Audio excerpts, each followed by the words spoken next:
ხოლო დევნა მისთვის ანუ რეჟიმისთვის მიუღებელი ადამიანების წინააღმდეგ.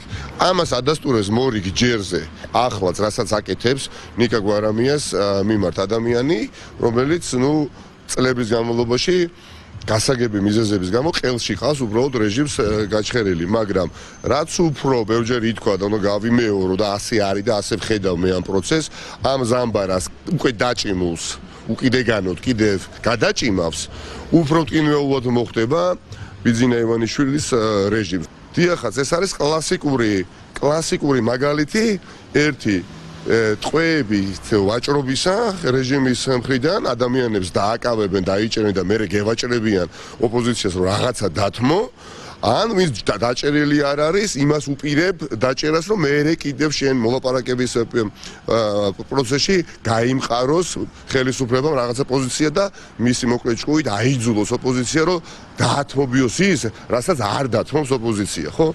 მაგრამ ფუჭია ეს მოლოდინი, ხახნო, ფუჭია ეს მოლოდინი.